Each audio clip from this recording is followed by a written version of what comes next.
오늘은 계속해서 하나님의 경륜을 공부하고 있는 가운데 율법과 은혜의 경륜에 관해서 함께 하나님의 말씀을 상고하도록 하겠습니다. 말씀을 전하기 전에 몇 주 전에 제 아내에게 제가 질문을 좀 했습니다. 이제 오늘이 되면 율법과 은혜에 대해서 좀 전해야 되는데 당신은 율법과 은혜에 대해서 궁금한 점이 없냐고, 또 성도들에게 어떤 것을 전하면 정말 신앙생활에 도움이 되겠냐고 이렇게 물어봤습니다. 저는 딸에 굉장히 좀 진지하게 이렇게 물었습니다. 제 아내의 대답이 뭐였을 것 같습니까? 여보, 나는 별로 관심이 없어. 왜냐하면 나는 이미 율법을 지나서 은혜에 들어왔기 때문에 율법은 별로 관심이 없어 이러는 거예요. 요즘 굉장히 난감한 지경에 들어갔습니다. 야, 큰일이구나. 관심이 없다는데 어떻게 할까 하는 생각이 좀 들었습니다. 그런데 우리가 은혜가 은혜 되려면 율법을 바로 알지 않으면 안 되는 것입니다. 우리가 법에 기록되어 있는 대로 그것이 심히 제되는 것을 분명히 알 때 대통령의 사면이 큰 은혜를 주는 것처럼 율법이 정지하는 그것을 분명히 알 때에 이 하나님의 은혜가 은혜되는 것을 저는 생각하게 되었습니다. 그래서 오늘 저는 율법에 관한 경륜을 공부하면서 우리가 처음 시작하게 될 때 시대에 관한 경륜과 인류에 관한 경륜을 공부한 바가 있습니다. 인류에 관한 경륜, 또 시대에 관한 경륜, 이런 것들이 많은 대조를 가지고 단계별로 이렇게 진행되지만 율법과 은혜의 경륜만큼 대조를 이루고 있는 것도 없습니다. 또한 율법과 은혜는 대조를 이루기도 하지만 단계에 있어서도 차이를 보고 있는 것입니다. 저희들이 사람의 성숙이 되는 자라나는 단계를 제가 설명을 한번 드렸습니다만 율법은 언제 필요하고 은혜는 언제 필요할 것 같습니까? 여러분 초등학교 교실에 가보셨는지 모르겠습니다. 거기는 온갖 구호가 쓰여져 있습니다. 칠판에다 보면 떠드는 학생 몇 번, 뭐 하면 안 됨, 이런 것들이 굉장히 많습니다. 그러나 중학교로 올라가고 고등학교로 올라가고 대학을 가면 강의실에 구호라고는 볼 수가 없습니다. 왜 그렇겠습니까? 이것은 점점 사람이 성숙되어서 그러한 규칙이 없어도 내가 그런 것을 하면 안 된다라고 하는 것을 이미 알고 있기 때문에 그것을 굳이 써놓을 필요가 없는 것입니다. 그래서 율법이 먼저 오고 그 이후에 은혜가 우리에게 오게 되는 것입니다. 사랑하는 여러분, 이것은 단계별로도 조금 전에 말씀드린 것처럼 필요한데 교회에서 우리가 잘 생각해 보면 알 수 있습니다. 우리는 지금 율법 아래 살고 있습니까? 은혜 아래 살고 있습니까? 한번 대답해 보시죠. 은혜 아래 살고 있겠죠. 그런데 우리가 어떻게 보면 종종 교회가 좀 질서가 없다, 또는 아니면 이렇게 좀 뭔가 이렇게 좀 흐트러진 것 같다, 이렇게 해서 교회에 이제 구호를 써붙이기 시작합니다. 오늘부터 교회에 지각하는 사람은 예배당에 들어올 수 없음. 3번 지각하면 만찬에 참여할 수 없음. 교회당에 음료수를 갖고 들어오는 사람은 퇴출, 뭐 이런 식의 써놓는다면 얼마나 좀 답답하겠습니까? 그런데 성숙한 어른들은 이것들이 필요하지 않지요. 그렇지, 우리가 예배당에서 조용해야 되겠구나, 지각하지 말아야 되겠구나, 이런 것들을 이미 다 알고 있는 것입니다. 그러나 어린아이들은 어떻게 합니까? 자기 마음대로 떠듭니다. 말씀을 전하고 있는데도 뛰어다닙니다. 이 왜 이렇습니까? 이런 아이들에게 무엇이 필요하겠습니까? 율법이 필요한 것입니다. 그렇게 하나님께서는 율법을 먼저 주시고 그 이후에 은혜를 주시는 것입니다.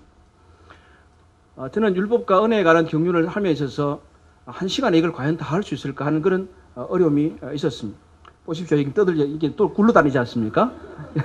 이런 아이에게는 율법이 이제 필요한 거예요. 하면 안 된다.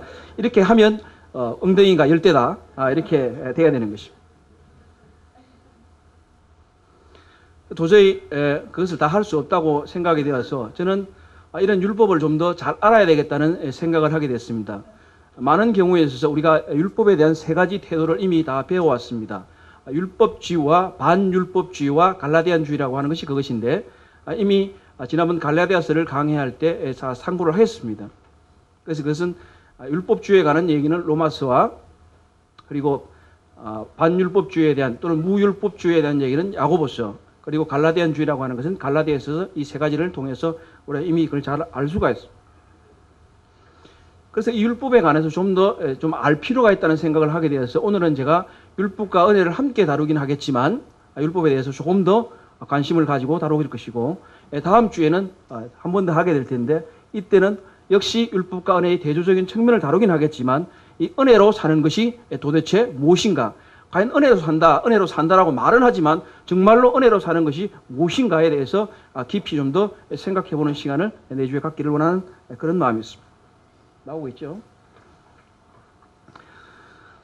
자, 율법과 은혜의 경륜이라고 할 때 요한복음 1장 17절에 있는 대로 율법은 모세로 말미암아 주어진 것이요 은혜와 진리는 예수 그리스도로 말미암아 온 것이라고 말씀하고 있습니다. 무엇입니까?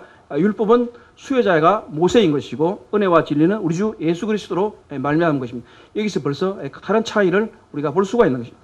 밑에 있는 갈라디아서 3장 19절을 보시게 되면 그런즉 율법은 무엇이냐? 번법함으로 더하여진 것이라 천사들을 통하여 한 중보자의 손으로 베푸신 것인데 약속하신 자손이 오시기까지 할 것이라.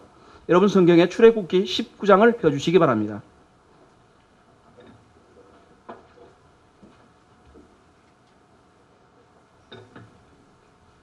제가 말이 빠르다고 하시는 분들이 좀 있는데 제가 또박또박 하도록 할 테니까 귀 기울여서 들어주시면 고맙겠습니다. 자, 여러분 성경 출애굽기 19장 1절로 2절을 보게 되시면 이스라엘 자손이 애굽 땅을 떠난 지 3개월이 되던 날 그들이 시내 광야에 이르니라. 그들이 르비딤을 떠나 시내 광야에 이르러 그 광야에 장막을 치니 이스라엘 이 거기 산 앞에 장막을 치니라. 3절 모세가 하나님 앞에 올라가니 여호와께서 산에서 그를 불러 말씀하시되 너는 이같이 야곱의 집에 말하고 이스라엘 자손에게 말하라. 자, 율법은 바로 이때 주어지는 것입니다. 그 이전에는 율법이 없었습니다. 그렇지 않습니까, 여러분? 아브라함에게는 약속이 주어졌을 뿐이라고 제가 시대적 경륜을 하면서 말씀을 이미 드렸습니다. 이제 율법은 출애굽한 지 3개월쯤 되는 날에 주님 하나님께서 시내산에서 이스라엘 백성에게 수여하신 것입니다. 그런데 갈라디아서 3장 19절은 무엇입니까? 보십시오. 번법함으로 더하여진 것이다. 더하여진, 번법함에 대해서는 나중에 다시 말씀을 드리기 때문에 보시면 더하여졌다. 그러니까 기존에 있는 것에 이게 첨가되었다라고 하여지는 것입니다. 약속은 이미 있는 것이고 약속이 갈라디아서 3장에서 계속해서 보시게 되면 율법이 약속을 폐하느냐, 그럴 수 없다라고 말하고 있는 것처럼 약속은 살아있는 가운데서 율법이 더하여진 것입니다. 그리고 밑에 약속하신 자손이 오시기까지 있을 것이라. 그것은 우리가 출애굽기 19장에 보신 대로 율법의 시작은 언제입니까? 이제 하나님께서 출애굽한 지 3개월 만에 그들에게 시내산에서 율법을 주시지만 그 최후는 언제입니까? 약속하신 자손이 오시기까지 있을 것이라. 약속하신 자손 예수 그리스도께서 오셨을 때 율법은 폐하여지는 것입니다. 사도행전 13장 23절에 보게 되면 하나님이 약속하신 대로 이 사람의 후손에서 이스라엘을 위하여 구주를 세우셨으니 곧 예수라. 갈라디아서 3장 16절에도 보게 되면 이 약속들은 아브라함과 그 자손에게 말씀하신 것인데 여럿을 가르쳐 그 자손들이라 하지 아니하시고 오직 한 사람을 가르쳐 내 자손이라 하셨으니 곧 그리스도라. 약속하신 자손 그리스도가 올 때까지만 율법은 유효한 것을 알 수 있습니다. 히브리서 10장 9절에도 동일한 말씀이 기록이 되어 있습니다. 그 후에 말씀하시기를 보시옵소서 내가 하나님의 뜻을 행하러 왔나이다 하셨으니 그 첫째 것을 폐하심은 둘째 것을 세우려 하십니다. 하신 것처럼 율법을 폐하시고 주 예수 그리스도로 말미암는 은혜와 경륜의 시대를 하나님께서 열어가시는 것을 볼 수가 있는 것입니다. 여러분의 성경 사도행전 15장을 펴주시기 바랍니다.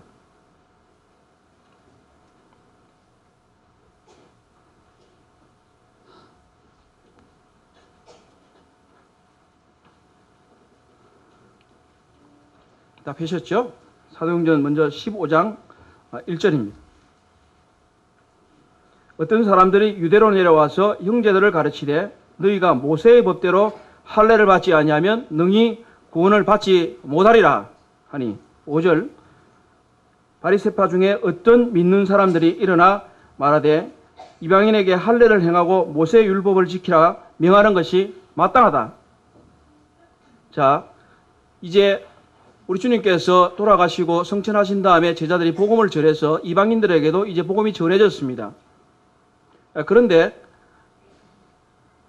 이 소식을 베드로와 바울이 예루살렘에 있는 사도들이나 형제들에게 가져왔을 때 그들의 반응은 굉장히 달랐습니다. 무엇입니까? 그 이전에는 이미 유대로부터 내려가서 안디옥에 가서 모세 율법을 지켜야 구원받는다 이렇게 말하고, 또 이걸 예루살렘 우리가 보통 공예라고 말하는데 이것을 예루살렘까지 가져왔습니다. 이때 바리새파에서 믿는 사람들이 무슨 얘기냐? 이방인들에게도 할례를 행하고 모세 율법을 지키라고 명해야 된다. 이게 이제 큰 충돌이 이제 일어난 것입니다. 이제 이 사도행전 15장을 기점으로 이제 율법이냐 은혜냐 갈리는 시기가 생겨난 것입니다. 소위 말하면 율법파와 은혜파가 이제 큰 싸움이 벌어졌던 것입니다. 과연 율법이냐 은혜냐 하는 그런 문제를 가지고 이게 심각한 극렬한 열띤 토론을 지금 하고 있는 것이죠.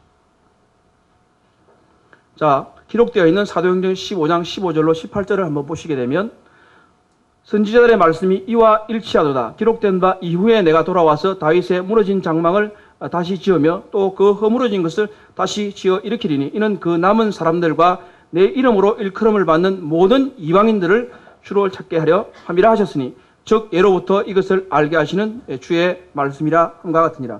이것은 아모스 9장에 있는 말씀을 야고보가 인용한 것인데, 이것은 문자적으로 그대로 메시아께서 이 땅에 오셔서 메시아 왕국을 건설하시고 모든 이방인이 주의 이름을 부르게 되리라는 것을 예언하는 것입니다. 그런데 그래서 이 야고보는 처음에 이것이 먼 훗날에 이루어지리라고만 생각했지만, 이제 그는 이 베드로와 바울이 이방인들이 하나님께로 돌아오고 있다는 것을 정언을 들으면서 이것이 이미 이루어지고 가고 있다는 것을 알게 된 것입니다.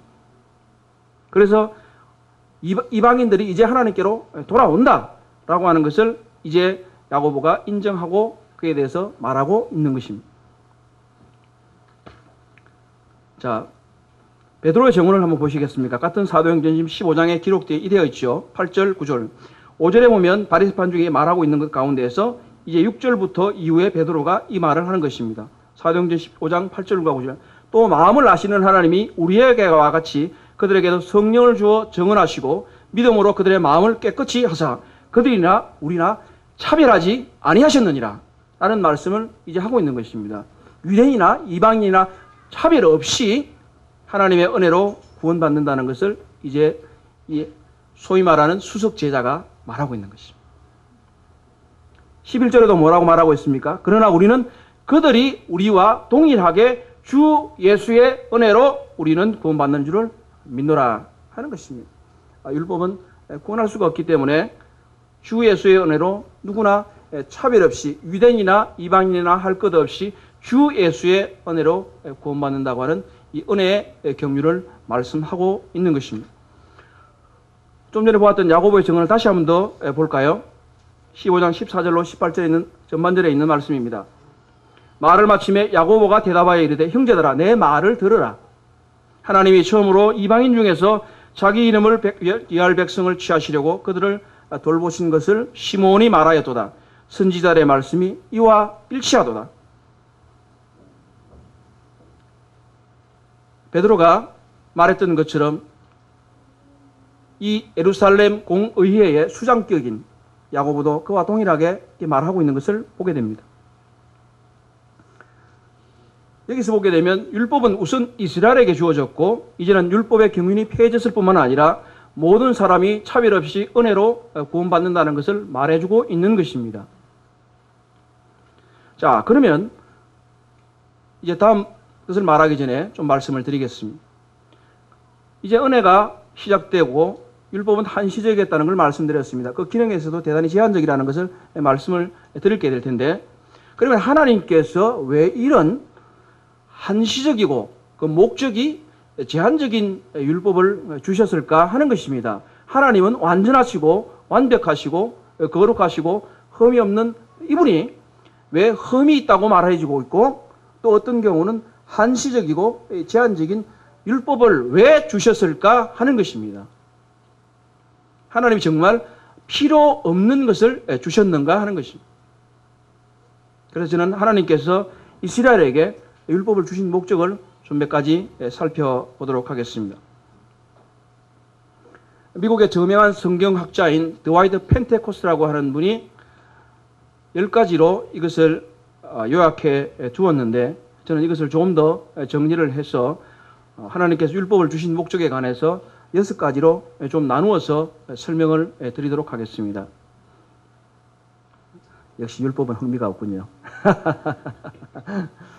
그러나 율법을 바로 알 때 우리가 은혜가 은혜되는 것임을 분명히 인식하시고 열심히 따라와 주시면 감사하겠습니다. 첫 번째는 하나님의 거룩하심을 드러내기 위해서 주어진 것입니다. 레위기 14장 15절에 보게 되면 나는 너희의 하나님이 되려고 너희를 애굽 땅에서 인도하여 낸 여호와라. 내가 거룩하니 너희도 거룩할지니라. 하나님의 제1의 성품은 거룩입니다. 계시록에도 보면 거룩. 늘 하나님의 성품에 대해서는 사랑보다는 오히려 거룩이 앞서는 것입니다. 베드로전서 5장 15절고 16절에서 이 말씀을 그대로 인용하겠습니다. 오직 너희를 부르신 거룩한 이처럼 너희도 모든 행실에 거룩한 자가 되라. 기록되었을 때 내가 거룩하니 너희도 거룩할지니라. 이 하나님의 율법은 하나님의 거룩과 하나님의 신성을 온전히 드러내기 위해서 이미 주어진 것입니다. 두 번째,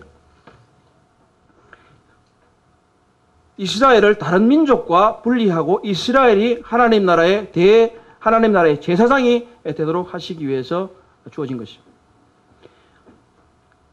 이스라엘이라고 하는 나라에 율법이 주어진 것은 대단히 구약 시대에 있는 주변의 국가들에게 있어서는 아주 쇼킹한 사건입니다. 이런 것들을 다른 민족이 받아본 일이 없는 것입니다. 율법을 가진 이스라엘이 바로 이 하나님의 백성을 특정해주는 특별한 목적을 가지고 그들에게 보여주고 있는 것입니다. 그들이 하나님의 백성이 되었다라고 하는 것을 율법을 통해서 알 수 있는 것입니다. 오직 율법은 이스라엘 백성에게만 주어졌던 것입니다. 출애굽기 19장 5절로 8절을 한번 읽어볼까요? 세계가 다 내게 속하였나니 너희가 내 말을 잘 듣고 내 언약을 지키면 너희는 모든 민족 중에서 내 소유가 되겠고 너희가 내게 대하여 제사장 나라가 되며 거룩한 백성이 되리라. 너는 이 말을 이스라엘 자손에게 전할지니라.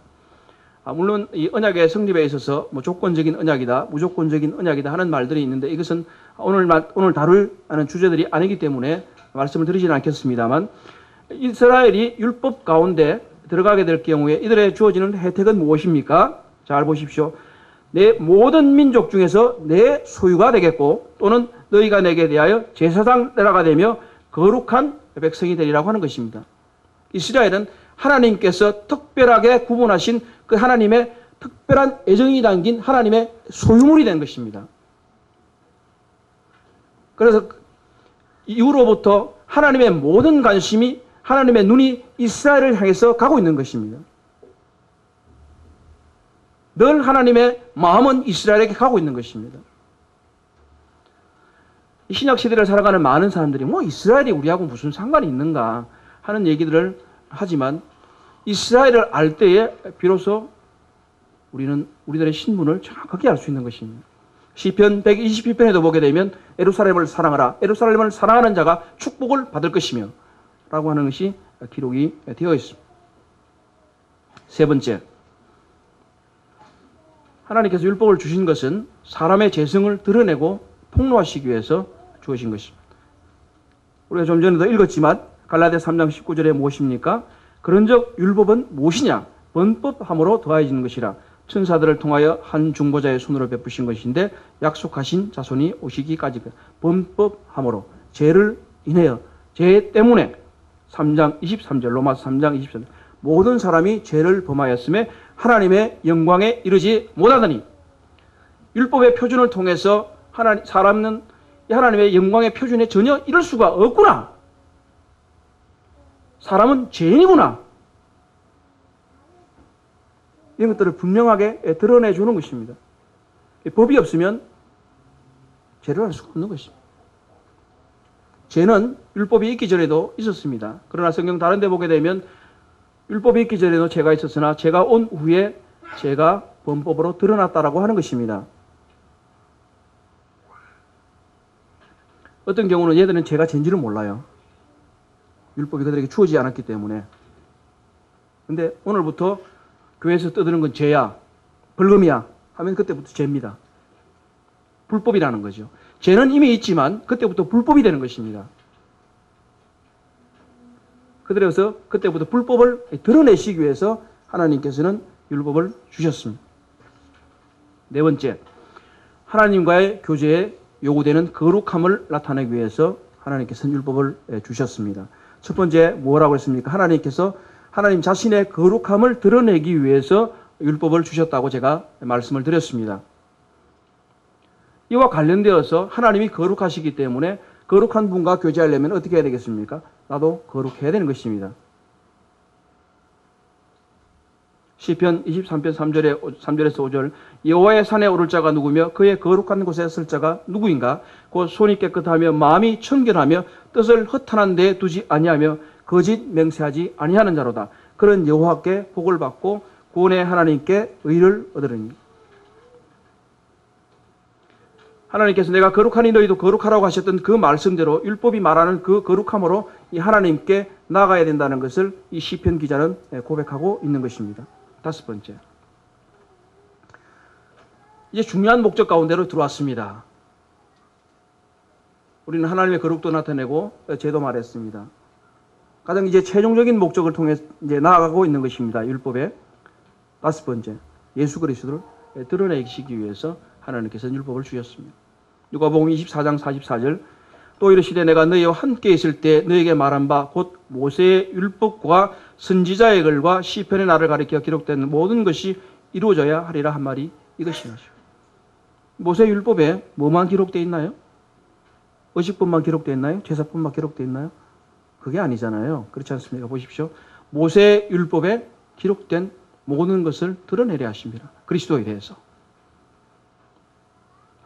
바로 이때 사도행전 28장 23절에 보면 바울이 아침부터 저녁까지 강론하며 하나님의 나라를 증언하고 모세의 율법과 선지자의 말을 가지고 예수에 대해 권하더라. 바울 시대에 신약 성경이 있었나요? 모르시는가 봐. 없었죠? 그때 바울이 예수 그리스도에 대해서 무엇을 가지고 증언했습니까? 모세의 율법과 선지자의 말을 가지고 예수에 대해 권했다는 것입니다. 모세의 율법에 나타난 이 예수 그리스도를 이 바울은 강론하면서 예수 그리스도를 증거하고 이 하나님의 나라를 증언하고 있는 것입니다. 바로 율법은 예수 그리스도를 드러나는데 큰 목적이 있는 것입니다. 자, 그 중에서도 최종적인 목적입니다. 우리를 그리스도께 인도하여 믿음으로 의롭다 하시기 위해서 율법을 주셨던 것입니다. 갈라디아서 3장 24절에 이같이 율법이 우리를 그리스도께 인도하는 초등교사가 되어 우리로 하여금 믿음으로 말미암아 의롭다함을 얻게 하렴. 예전 성경에서는 몽학선생 이런 말이 굉장히 어려웠어요. 근데 초등교사, 이렇게 어떻게 보면 초등학교 선생님 정도로 해석을 해도 좋겠다는 생각도 들고, 물론 그리스도에서 다른 의미를 갖고 있는 것들을 설명을 하고 있긴 하지만 초등학교 선생님들이 굉장히 큰 일을 합니다. 우리도 주일학교 선생님들이 큰 일을 하셔요. 이 사람들에게 기초부터 잘 가르쳐서 규칙도 알아야 되고 사람이 살아가는 도리도 가르쳐주고 그렇게 해서 사람 되게 만들어주는 것이 초등학교 교사요 주일학교 선생님입니다. 그런 것처럼 바로 율법이 우리를 그리스도롭게 인도하는 초등교사와 같은 역할을 한다는 것입니다. 그래서 율법을 통해서 이제 조금 전 앞에 말씀드린 여러 가지들을 통해서 최종적으로 우리는 제대를 깨닫고 우리의 무능함을 깨달을 뿐만 아니라 우리의 구원자 그리스도를 믿어야 되겠다는 것을 가르쳐 주시고 이제 율법을 통해서 그 이후의 단계로 이제 그리스도를 믿게 되어진다는 것입니다. 자, 이러보건대 율법은 어떻습니까? 거룩하고 신성하고 필요한 것입니다.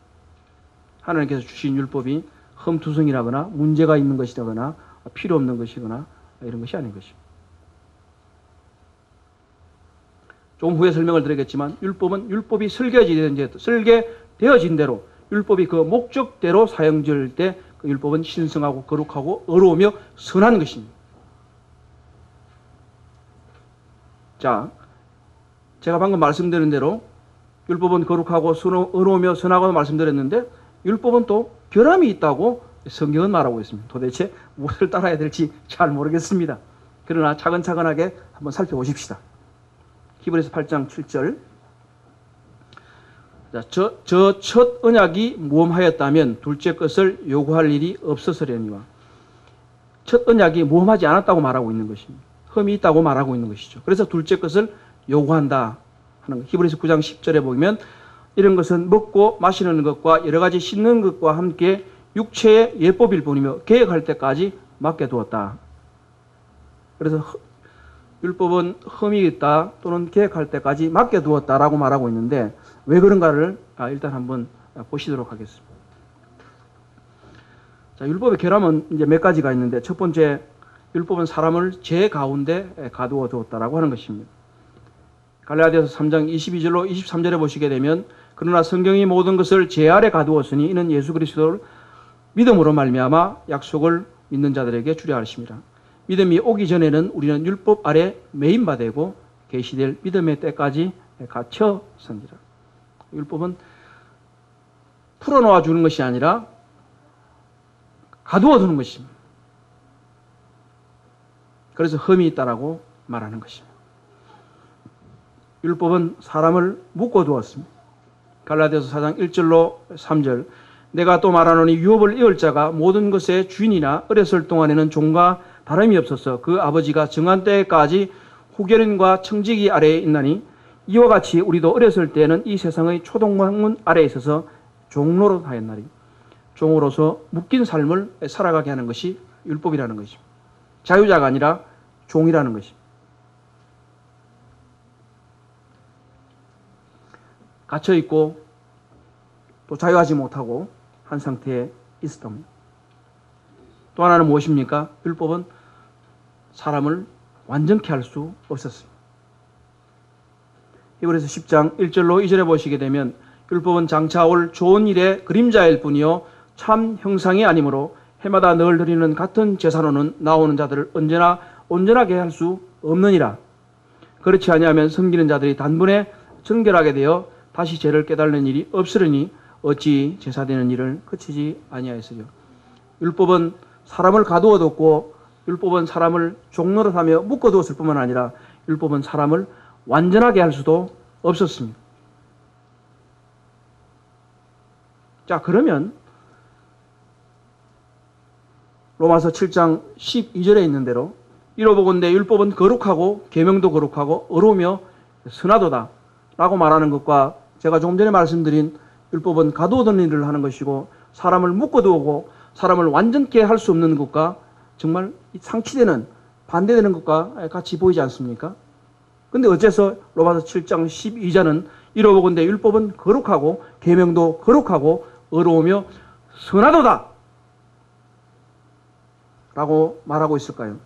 디모데전서 1장 8절에 그 답이 있습니다. 그러나 율법은 사람이 그것을 적법하게 쓰면 선한 것임을 우리는 아노라. 우리는 처음 시간에 하나님께서 율법을 주신 목적을 잘 보았습니다. 하나님께서 율법을 주신 목적대로 그것이 사용되어진다면 그것은 그 율법은 적법한 것이고 율법은 선한 것입니다.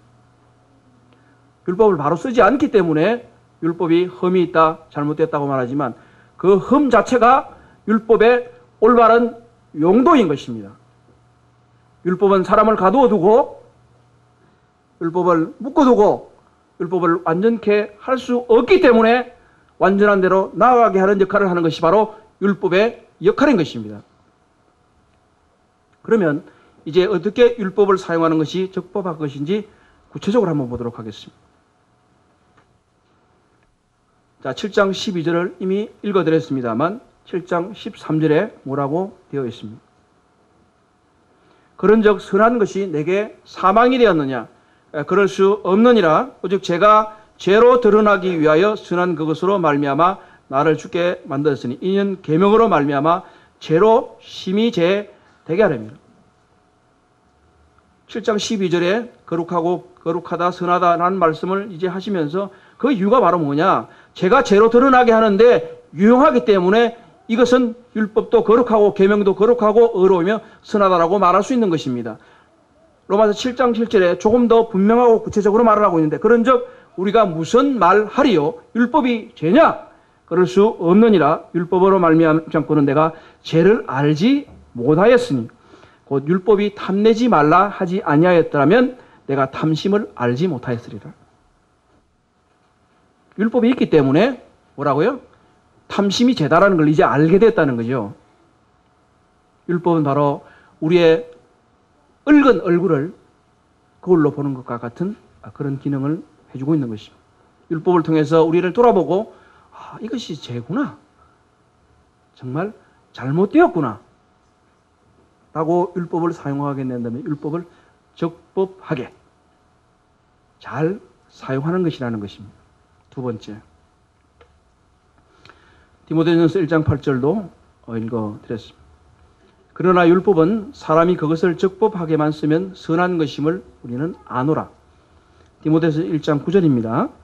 알 것은 이것이니 율법은 옳은 사람을 위하여 세운 것이 아니요 오직 불법한 자와 복종하지 아니하는 자와 경건하지 아니하는 자와 죄인과 거룩하지 아니한 자. 율법은 누구에게 필요합니까? 이 송희찬 행자님 앉아 계신데 아주 열심히 듣고 있어요. 이런 분한테 율법이 필요가 없어요. 똑바로 들어! 왜 졸고 있는 거야? 자세를 바로 해야지. 이런 말 할 필요가 있습니까? 없습니까? 없습니다. 제일 앞에 앉아서 잘 듣고 있습니다. 저 뒤에서 제 얼굴을 피하고 있는 분은 율법이 필요한 거죠. 율법은 옳은 사람을 위하여 세운 것이 아닙니다. 죄인들과 거룩하지 못한 자들과 경건하지 않은 자들과 복종하지 않은 자들과 불법한 사람들 때문에 율법이 필요했던 것입니다. 그래서 그 율법을 통해서 자신의 죄를 깨닫고 올바른 대로 나아오기에 의한 것에서 율법의 진정한 목적이 있는 것입니다. 세 번째, 갈라디아서 3장 23절로 25절. 이것은 누차 지금 계속해서 읽고 있는 구절입니다. 율법과 은혜를 보는 데 있어서 갈라디아서 3장은 대단히 중요한 역할을 하고 있습니다. 여러분 기회가 되시는 대로 갈라디아서 3장은 계속해서 좀 읽어보시면 정말 율법이 무엇이고 은혜가 무엇이며 무엇이 우리를 구원하는 것에 대해서 분명하게 알 수 있는 답을 잘 제시해 주리라고 생각됩니다. 믿음이 오기 전에 우리는 율법 아래 매인바되고 계시될 믿음의 때까지 갇혔었느니라. 이같이 율법이 우리를 그리스도께로 인도하는 초등교사가 되어 우리로 하여금 믿음으로 말미암아 의롭다함을 얻게 하려 함이라. 믿음이 온 후는 우리가 초등교사 아래 있지 아니하도다. 고등학생이 초등학교 선생님에게 더 이상 배울 필요가 있습니까? 어떤 책에 보면 내가 필요한 것은 초등학교 때 다 배웠다. 뭐 이런 얘기가 있어요. 유치원 때나요? 예. 제가 유치원 때 다 배웠답니다. 유치원 때 잘 안 배우면 다시 배워야 될지는 모르겠는데 잘 배운 사람은 뭐예요? 유치원에 다시 갈 필요가 없지 않습니까? 초등학교를 다시 갈 필요도 없어요. 그래서 믿음이 온 후는 우리가 초등교사 아래에 있지 아니하도다 하는 거예요. 근데 수많은 사람들이 이 교회 시대 이후로 계속해서 이 초등교사 아래로 들어가려고 하는 시도를 많이 해요. 왜? 효과적이거든요. 어떻게 보면 통제가 굉장히 효과적이에요. 다 규칙을 정해놓고 위반! 벌점! 탁 줍니다. 벌금 얼마! 이렇게 하면 좀 쉽잖아요. 은혜는 여러분 은혜로 사셔야죠. 하나님의 뜻이 그렇지 않지 않습니까? 이렇게 하면 참 어려워요. 그런데 율법은 미성숙한 자에게 주어지는 것이고 은혜는 성숙한 자에게 주어지는 것입니다. 성숙한 사람은 판단력을 요구합니다. 내가 이것이 잘못된 것인가 그렇지 않은 것인가 내가 생각을 해보고 이건 잘못됐구나 이렇게 행동하면 안 되겠지. 이렇게 하고 성숙한 대로 계속해서 나아가는 사람이지만 미성숙한 사람 저건 위반하면 벌점이니까 하면 안 되는 거야. 응? 저기 카메라가 있으니까 내가 과속을 하면 안 되는 거야. 이렇게 되는 것입니다. 그래서 율법은 죄를 드러내고 정죄하고 심판하기도 하지만 적법학에서는 바로 그리스도께로 인도하는 데 율법의 최종적인 목적이 있는 것입니다. 율법은 적법하게 사용하여야만 합니다. 종종 우리는 복음을 전하는 데서 율법을 잘못 사용하는 경우가 있습니다. 율법을 마치 전가의 보도처럼 활용해서 사람을 죽이기도 종종 합니다. 그러나 율법은 사람을 죽인다고 하지만 율법의 목적은 죄인을 영 죽이는 데 있는 것이 아니라 율법은 죄인을 죽이면서 그를 살리기 위해서 죽이는 것입니다. 율법은 최종적으로 그를 죽이는 데 목적이 있는 것이 아니며 다시 죽임으로 말미암아 다시 살리는 데 율법의 목적이 있는 것입니다. 율법은 정죄하고 심판할 뿐만 아니라 최종적으로 그를 그리스도께로 인도하는 대로 율법이 사용되어져야만 합니다. 그래서 율법은 바로 그리스도께로 인도하는 데 그 최종적인 목적이 있기 때문에 하나님께서 우리에게 은혜를 주시고 그리스도를 허락하셨습니다. 저는 서두에 말씀드린 대로 오늘 율법에 대해서 주로 말씀을 드렸습니다. 율법은 왜 필요한가? 하나님께서는 왜 율법을 주셨는가? 율법의 진정한 사용의 용도는 무엇인가? 이런 것들을 보았는데 바로 이 모든 것들이 이 은혜 가운데로 우리를 이끌어 가시기 위해서 우리에게 율법을 주셨을 뿐만 아니라 그 이후에 율법을 통해서 우리에게 하나님께서 은혜를 주셔서 은혜를 누리게 하시는데 그 목적이 있는 것입니다. 그래서 하나님께서는 율법의 모든 것을 이제 폐하시고 하나님께서 은혜를 주셨고 여러분들에게도 그 은혜가 임했습니다. 사도행전 15장에 말씀했던 것처럼 유대인이나 이방인이나 차별 없이 모두 다 주의 은혜로 구원받는 줄 우리가 아노라. 아멘. 고린도후서 3장 6절입니다. 그가 또 우리를 새 언약의 일꾼 되기에 만족하게 하셨으니 율법 조문으로 하지 아니하고 오직 영으로 함이니 율법 조문은 죽이는 것이요 영은 살리는 것이라. 하나님께서 우리에게 은혜를 주신 것은 뭐라고요? 우리를 살리시기 위해서. 로마서 8장 6절에도 동일한 말씀이 기록되어 있습니다. 육신의 생각은 사망이요 영의 생각은 생명과 평안이라.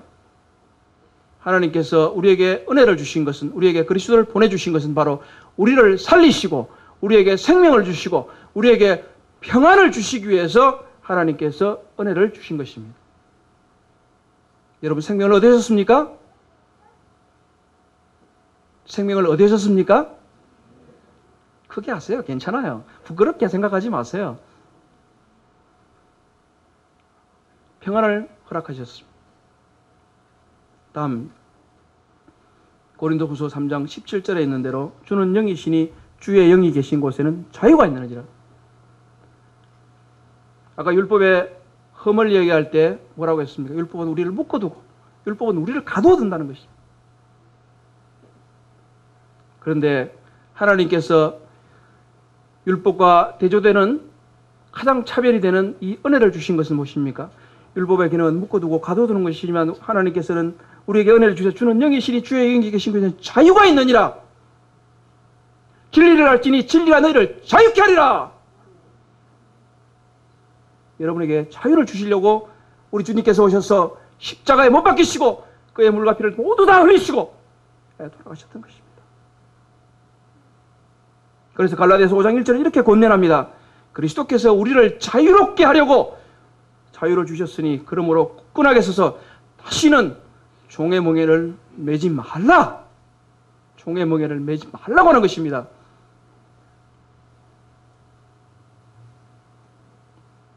율법에 얽매여서 살아가지 않고 이 자유케 하신 법대로 살아가라고 그리스도께서 오셨던 것입니다. 주의 계신 곳에는 자유가 있느니라.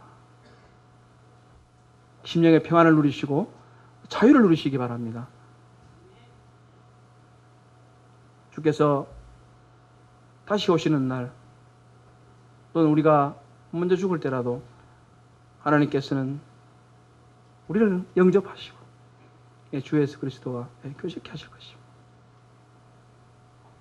사망에서 우리를 자유케 하셨고 죄의 속박에서 우리를 자유케 하신 것입니다. 또 다른 목적이 있습니다. 에베소 2장 8절로 11절입니다. 좀 길죠? 자, 10절까지군요, 이게. 2장 8절로 10절까지. 우리가 2장 8절과 9절을 대단히 낭독을 잘합니다. 암송도 합니다. 그런데 끝까지 한번 보십시다. 2장 8절로 10절까지. 너희는 그 은혜에 은하여 믿음으로 말미암아 구원을 받았으니 이것은 너희에게서 난 것이 아니요 하나님의 선물이라. 행위에서 난 것이 아니니 이는 누구든지 자랑하지 못하게 함이라. 우리는 그가 만드신 자라 그리스도 예수 안에서 선한 일을 위하여 지으심을 받은 자니 이 일은 하나님이 전에 예비하사 우리로 그 가운데서 행하게 하려 하십니다. 뭐라고요? 10절에 뭐라고 말씀하고 계십니까? 그리스도 예수 안에서 선한 일을 위하여 지으심을 받았다. 우리로 그 안에서 그 가운데서 행하게 하려 하십니다.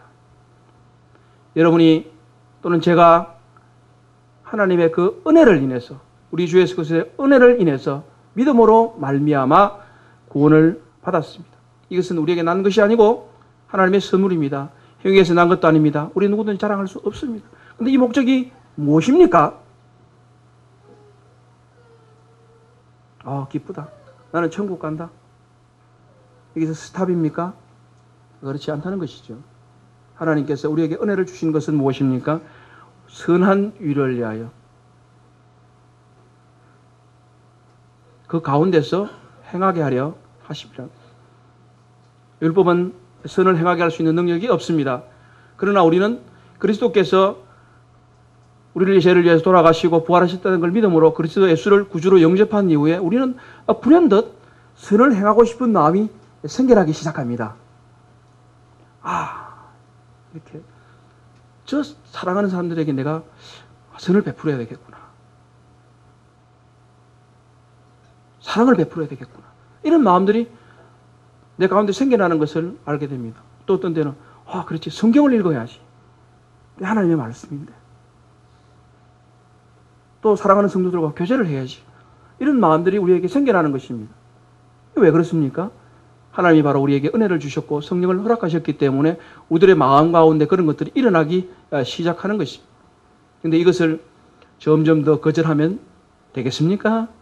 안 되겠습니까? 이것을 거절하지 말고 선한 일을 행하게 하려고 하신 그 목적대로 우리가 그 가운데서 행하라고 하는 것이 성경의 가르침입니다.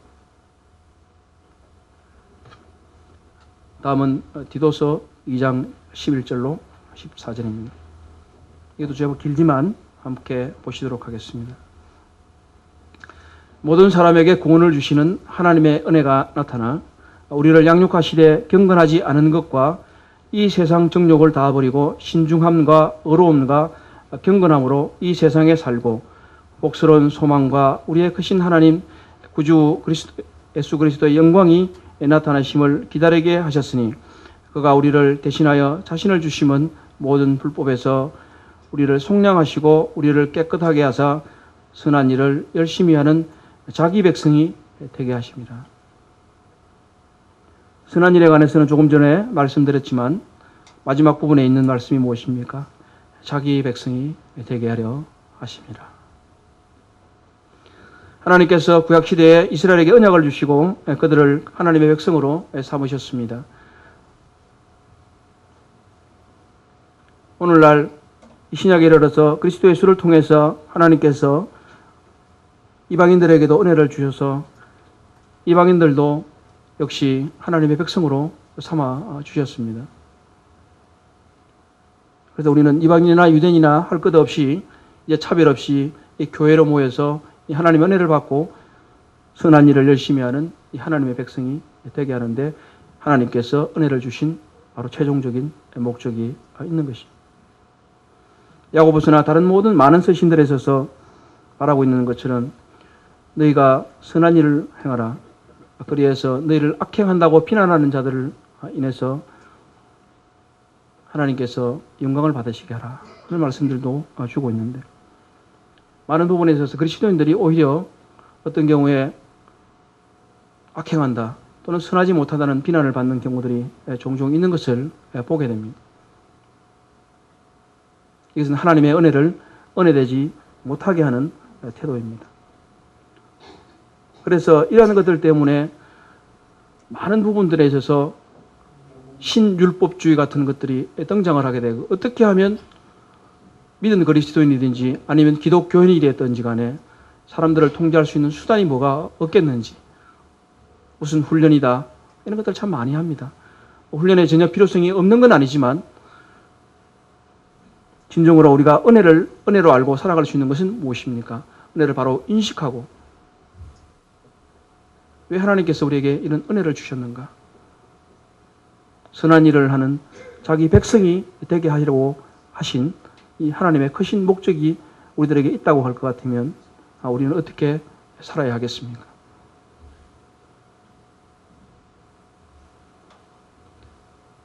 여러분과 사랑하는 형제리 자매님들과 저를 구원하신 것이 어떤 목적에 있겠습니까?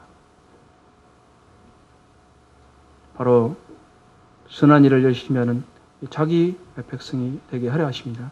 하는 것이 성경의 가르침입니다. 사랑하는 형제 자매님 여러분, 우리는 은혜를 받은 자입니다.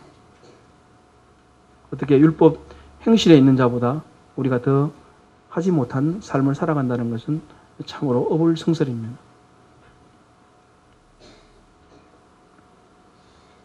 은혜는 우리에게 판단력을 요구하고 성숙을 요구합니다. 율법 아래 있는 사람들은 편리하긴 하지만 그들의 성숙을 기대할 수 없습니다. 나는 나의 삶이 은혜에 합당한 삶인가? 같은 은혜를 받은 자들에게 나는 합당한 배려를 하고 있는가?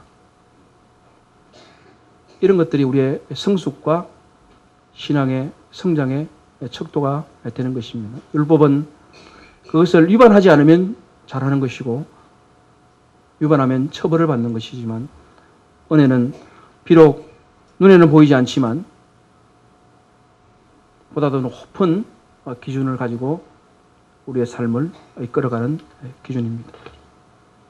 갈라디아서 6장 18절을 보시게 되면, 형제들아 우리 주 예수 그리스도의 은혜가 너희 심령에 있을지어다. 아멘. 갈라디아서는 이 은혜의 복음을 전하는 서신답게 마무리를 이렇게 하고 있습니다. 사랑하는 형제 자매님, 여러분의 심령 가운데 우리 주 예수 그리스도의 은혜가 있기를 구합니다. 아멘.